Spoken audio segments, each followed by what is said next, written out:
100 বছরের মধ্যে প্রথমবারের মতো উচ্চ শুল্কের মুখে বিশ্ব।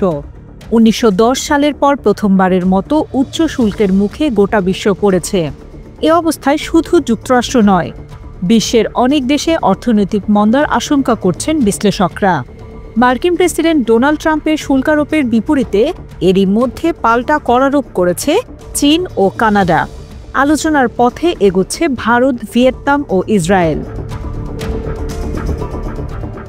গেল 2 এপ্রিল যুক্তরাষ্ট্রে আমদানি পণ্যের ওপর 10 থেকে 54% পর্যন্ত শুল্ক আরোপ করেন প্রেসিডেন্ট ট্রাম্প। এরপরই শুরু হয় পাল্টা জবাব। প্রথমেই বিশ্বের শীর্ষ অর্থনীতির দেশ চীন পাল্টা পদক্ষেপ হিসেবে যুক্তরাষ্ট্র থেকে আমদানি করা পণ্যে 34% শুল্ক আরোপ করে। ট্রাম্প এই শুল্কারোপকে ভুল সিদ্ধান্ত বলে জানান, বলেন অর্থনৈতিক নীতিতে পরিবর্তন আনবেন না তিনি। এরপর ওয়াল স্ট্রিট থেকে উধাও হয় $5 ট্রিলিয়ন। টালমাটাল বৈশ্বিক শেয়ার বাজার। করোনা পরবর্তী গেল 5 বছরের মধ্যে সবচেয়ে বড় দরপতন ঘটেছে। যুক্তরাষ্ট্রে মুদ্রাস্ফীতি বাড়বে বলে সতর্ক করেছে ফেডারেল রিজার্ভ। খুচরা বিক্রেতা থেকে শুরু করে প্রযুক্তি কোম্পানি সবাই ক্ষতির শিকার।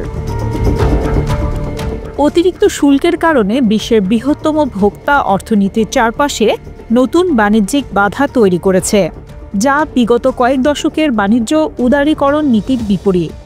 শুল্ক আরোপের ঘোষণায় যুক্তরাষ্ট্রসহ চীন, তাইওয়ান, দক্ষিণ কোরিয়া, অস্ট্রেলিয়া, ভিয়েতনামের মতো দেশের শেয়ার বাজার বড়সড় ধাক্কা খেয়েছে।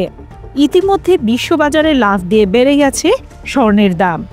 যুক্তরাষ্ট্রের শেয়ার সূচক নাসডাক ফিউচার্সের পতন হয়েছে 3.3%। শেয়ারে কোভিড পরবর্তী সবচাইতে খারাপ সপ্তাহ চলছে ইউকেতে। এছাড়া অস্ট্রেলিয়া, জাপান ও দক্ষিণ কোরিয়ার শেয়ার সূচক দরপতন হয়। ট্রাম্পের শুল্কারোপের ফলে মেক্সিকো ও আর্জেন্টিনার শেয়ারে পতন হয়েছে। বিশ্বের শীর্ষ প্রযুক্তি কোম্পানি অ্যাপল, মার্কিন এই বহুজাতিক কোম্পানি আইফোন থেকে শুরু করে অ্যান্ড্রয়েড স্মার্টফোন, ল্যাপটপ সহ নানা প্রযুক্তি পণ্যের 90% তৈরি করে চীন, ভিয়েতনাম ও ভারতে। মার্কিন প্রেসিডেন্ট ডোনাল্ড ট্রাম্পের শুল্কারোপ ঘোষণার পরদিনই এই কোম্পানির শেয়ার 9% কমে যায়। আর্থিক ক্ষতি $3 বিলিয়ন।